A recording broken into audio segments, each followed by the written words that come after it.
Why, hello there, lovely ones. So we're going to look at what calculus is, and we're going to use the example of average speed to start introducing it. And the story I'm going to use is this person over here. Let's call them Joe. And Joe is traveling all the way home, and we want to work out what his average speed is to get there. So then let's start by looking at the change in distance over the change in time.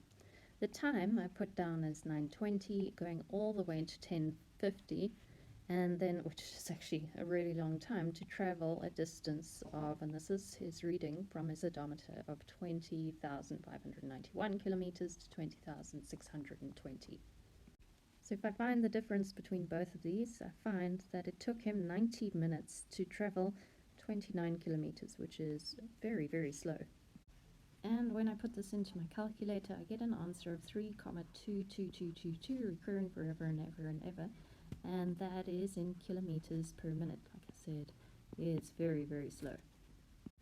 But let's say we just wanted to measure his average speed from this point, which is just before the turning circle. And here is the bridge, so between the bridge and the turning circle. And you'll see once again, I put in some times and I put the reading on the speedometer. The difference between the times is 30 minutes, and on the odometer it tells us that he traveled 13 kilometers. So when I put that into the calculator, I see that that equates to 0,4333 recurring, and that's going to be kilometers per minute. So he actually took that part faster. But now I'm going to work out the average speed between this point over here and to just after the bridge, or in the other direction. And once again, you can see that I've got a change in time and I've got a change in distance. The change in time was 15 minutes and the change in distance was 6 kilometers. And when I type this into my calculator, it tells me that he did 0,4 kilometers per minute. Now here is where it gets interesting. I've worked out the average speed when he travels from where he is to home. I've worked out the average speed between the bridge and the turning circle, the average speed between the bridge and this other point. Now I want to work out the speed that's happening over there. But here's the problem. At that point, and it's one particular point, the time is obviously the same. And at that one point, the distance is also obviously the same. So that means that the change in time is going to be 0 minutes, and the change in distance is going to be 0 kilometers, which means I've got undefined as an answer. But we know that he is traveling, so how do we measure that speed? And that's pretty much what calculus is about. It's about measuring a change at a particular point of time. In matric mathematics, we focus specifically on differential calculus, and as I said previously, it is a measure of change at a particular point, and that's pretty much my definition for it. And I like to think of it as average speed versus instantaneous speed. In other words, how do you know how fast he is going at one particular point in the road? Just like we were working out Joe's average speed, we're now going to look at the average change between point A and point B. In other words, we're looking at the gradient. And you know the gradient is the change in y over the change in x. You'll also see that I've said that at A, x has a value of 1, and at B, b has a value of 6. Here's the equation for the function that's there. So we would then have to substitute the value of 1 into that equation to find out what the y value of A is, and the value of 6 into the same function, at least, to find out what the y value of B is. And then, as a result, do the gradient. Why don't you give it a try quickly? So I found the gradient, but I've also done it with the notation in a very specific way, where instead of immediately putting in the value of the y value for b, I've first written down that we're going to find f of 6, and you'll see my calculations over here so that I know that it's 7, and then I've got the 6 underneath, and of course I've done the same with the point of a. I've got to a point where the gradient is equals to 3. So now I'm going to give you a chance to try one on your own. And I've shown you that b, the x value of b, is equals to 5, and the x value of a is equals to 2. I've also given you the gradient formula. What I'd like you to do is to write it down exactly as I did in the previous example, and let's see how you do. So once again, the main thing that I'm wanting you to get used to is writing this f of x up at the top to represent the y value. So with our b coordinate, where x is 5, it means that our y value is going to be f of 5, and that's why I put that over there. On the side, I've done the little calculation to figure out what that value is, so that I can then substitute it over here. I have done the same thing with a as well, and I've got to a point where once again I've got a gradient of 3. And you'll notice with the other question I also had a gradient of 3. I have a reason for doing this, and it'll be revealed soon. So in this new question, I've now brought the gradient down even more, and you'll see that the gradient will still have a value of 3. I have given you the x value of b and the a value of, or the x value of a. I've given you both of them. I'd like you to quickly try out how you would do it, and then take a look at what I've done. And this is it. So once again, I wrote down what the coordinates were, and it's a, where x is equals to 3, so y is going to have a value of f of 3. And you'll see I've also calculated it over there by substituting, and I got that y is equals to negative 8.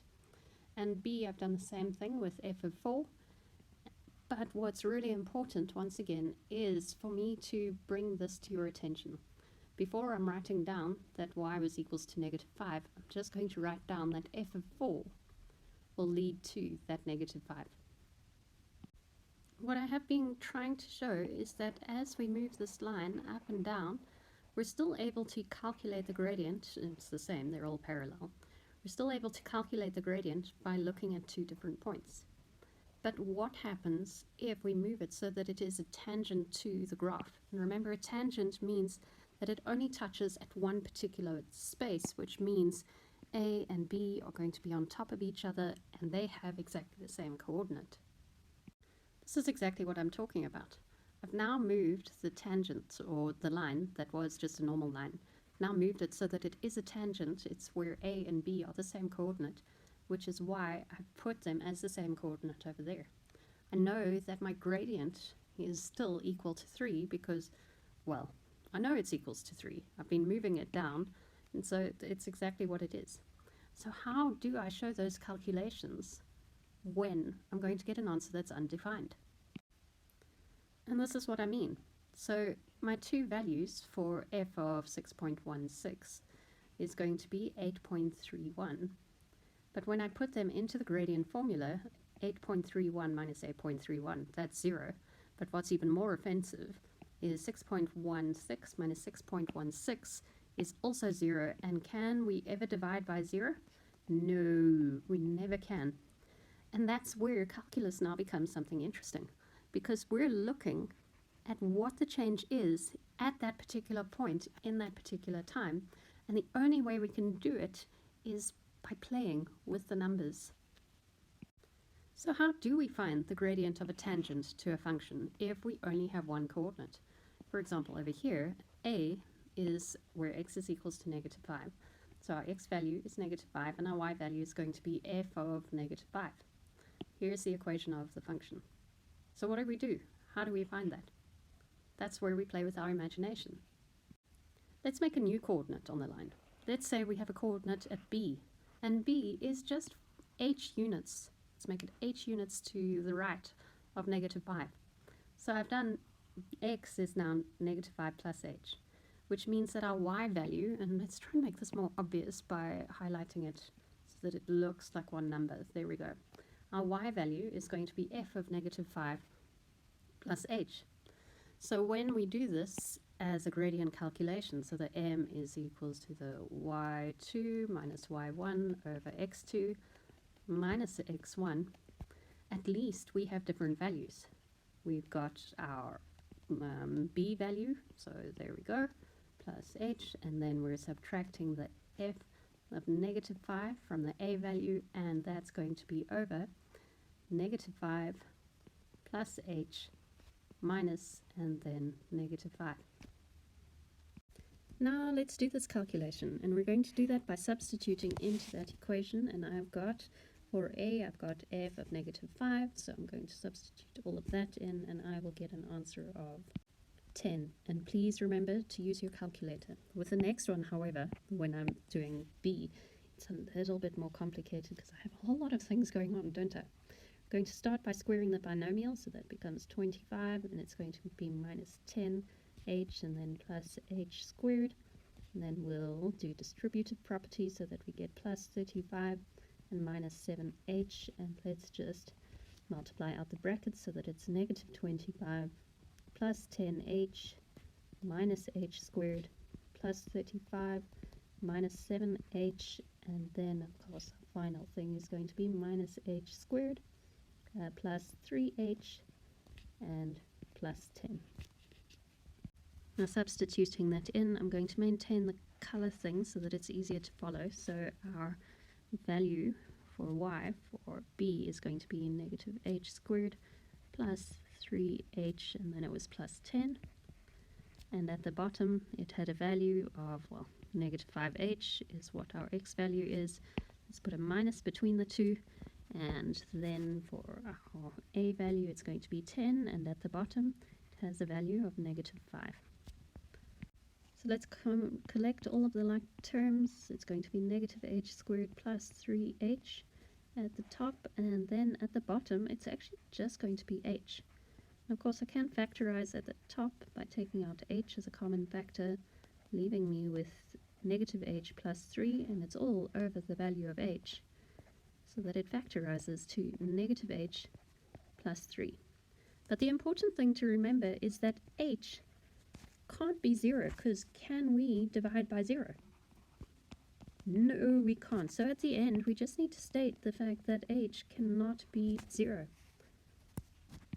To put this really into English, we can talk about the average gradient between the 2 points A and B is negative h plus 3, where h represents the change between the x-coordinate of A to B.